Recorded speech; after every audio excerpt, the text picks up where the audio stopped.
Okay, so Michael Alvarez, who I already talked to twice, is so gracious to answer a few questions that some people had when they saw his interview. Michael is a resident at the Lucerne Hotel, and he's getting back on his feet. And thank you so much for being here with us, Michael. You're welcome. Okay, let me get my finger out of the lens here. Okay, so we have a few questions. After your interview ran in the Westside RAG, there's also a group of almost 11,000 people, the Upper Westsiders For Safer Streets. There's a few people who had questions there, and just people from YouTube, you know, who have filled my inbox on my Facebook page. So let's start with a few questions by Bill Hyman, who's also lives in the neighborhood. Hello, Birdie. He asks if in the Hotel Lucerne, that has just housed the homeless people, drug addicted people, you know, people trying to get back on their feet, do they provide any hand sanitizer and masks? They do. They have them as soon as you walk in various places, both hand sanitizer and masks. And once a week they come to the room and give us each enough masks for the week if we need them. Oh, cool. Do you have maid service? Do you have somebody who cleans your room? Yes, once a week they come by and we do a linen exchange and trash, and they come in and they clean up the room. And where's the laundry? Do you have a laundromat? Do you do your own laundry? We're assigned weekly, so we drop it off in the morning on our assigned day and pick it up the next morning. They do a good job. And then I heard that they have 3 no-contact meals. So are you distance 6 feet, and where do you eat? They're pre-cooked, so they're delivered to us. In the room? In the room where we have microwaves. They're not that good. Can you just describe what the food is like? It's like jail food. Jail food. You know, what is it's jail like a food soy. like? It's like a Salisbury steak soy patty thing, you know, and frozen vegetables. I mean, I'm grateful to have something to eat, but I think the quality of food would change the overall kind of atmosphere. They've ran tests. Any fresh vegetables and salads? Yeah, they give us fresh fruit. Okay. And salads, yeah. Okay, somebody's yelling over there, but we'll keep going. How many residents do you think, would you have any estimate? I know it's tough to say, but how many people work from the residents that are there who are actually working? I don't know. I'd say maybe around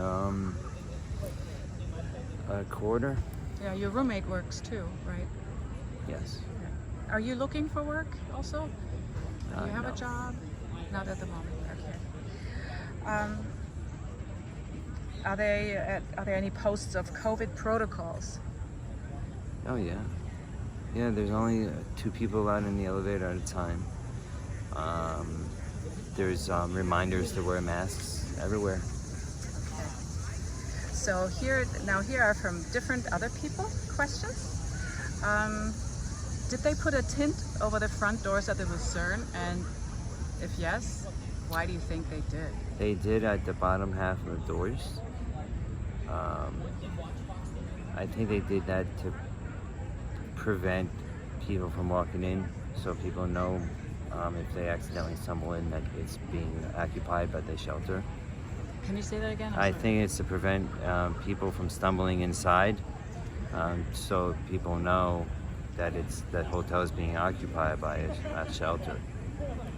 And after 10 p.m., do you have extra security inside?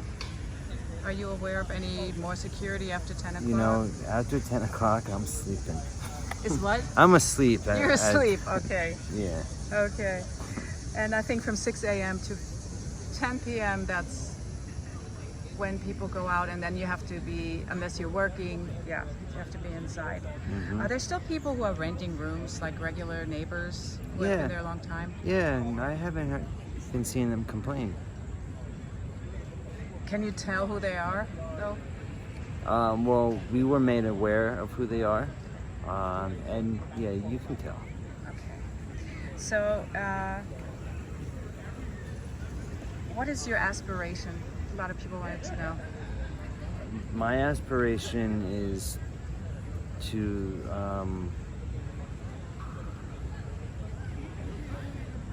have a successful life and to be happy. And what is a successful life for you? A successful life is making a living doing the things that I am good at and that I'm passionate about, Which is your music. which is music Check out his production and Facebook engineering. page. Yeah, check it out.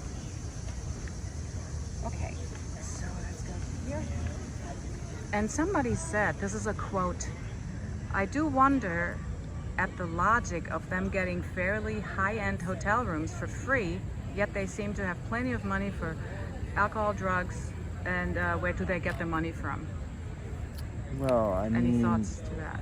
you know, maintaining a little drug habit, you know, you don't need a full-time job for that. So, you know, they're not, these guys don't have these large habits, you know, and a lot of them smoke K2, which it's $1, $2 for Like a chemical for a drug, thing, right? for a stick. Yeah, you know, so these guys are getting money from panhandling, or they're stealing, or they're the welfare, or family. Who knows? But it's not like they're getting hundreds of dollars. And then a lady said she was under the impression that everyone in the shelter was a recovering addict and not an active one. So that's maybe wishful thinking, right? Yeah, I mean, it is wishful thinking, you know. You know, guys are in there because they don't want to go to rehab and better their lives. They want to sit around and get high all day. That's why they're in there. You know, that's not why I'm there, but Right. I am guilty of it in the past. So you can read that behavior, you're obviously. Absolutely, yeah. So now we have a couple of more questions. There's a gentleman, Ian Altman, from the next door neighbor, which is also a website from the Upper West Side, and he talked to Project Renewal, to an upper executives. I just wanted to double check a few questions and see your personal opinion, if you have any. You know, if you don't know, you don't know. Okay. It says that there are 50 full-time employees providing social services at the Lucerne. That sounds about right. Yeah. And what type of, just the top of your head, what are some of the social services they might be providing? They are have providing them. caseworkers for housing, caseworkers for employment. They have psychiatrists, and they have nurses, And security. you mentioned you had a caseworker for yourself, so everybody gets somebody.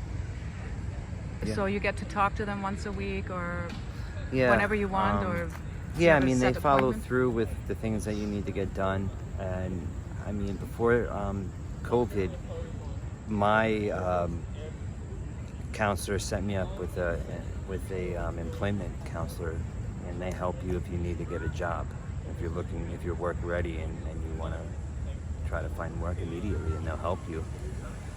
Just gotta ask. Okay. So, and then each has an on-site case manager, that's what you just said. That's different from the counselor. That makes total sense now. They help you with obtaining an ID or Social Security, Medicaid, and stuff like that. Healthcare, you feel taken care of? Because I heard there's lots of social and health service provided. Yeah, I mean, they're lacking, you know. Right, okay. I believe that they're doing the best they can with the little resources that they have, you know, so I don't think they're to blame. Okay. And then about the security, he said that there is no authority outside the Lucerne. So if somebody goes outside and steals something or acts out or defecates, or for some of the mentally ill, drug-addicted people that we have talked about, the security can't really do anything. That's not their jurisdiction. Or have you seen them actually go outside and... Yeah, I mean, I see security on every corner on a block radius.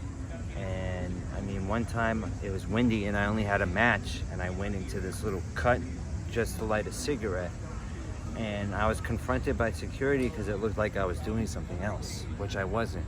But he confronted me and he said, "Hey, not here. This isn't the place for that." Okay, so I think he was doing his job. Yeah. You know. Due to the COVID, there's less. Somebody says due to COVID, because people say now the area is flooded with homeless people, and you know, they might not even be from the Lucerne. There's also from other hotels in the area, but they say there's less people who live in the neighborhood, less housed people, and the homeless stand out because of COVID. And usually the older people would sit on the benches in the median of 79th Street, but now, since everybody's afraid to leave their apartment when you're older, sometimes, you know, do you agree with that? Yeah, I do agree with that, but you know, it's no secret that the streets have gotten a lot different, and there's a lot more homeless on the streets because of the pandemic and because of the housing in the hotels. But you know, the people need to take a little bit of responsibility too, because you know, they're deciding to just give up their streets to the homeless. When I'm on the street, I don't see that many out there. I see the little spots where they congregate, but you know, it doesn't seem like they're overcrowding to the extent that everyone's proclaiming. Well, thank you so much for talking, and I just want to finish with a quote from a guy named Richard.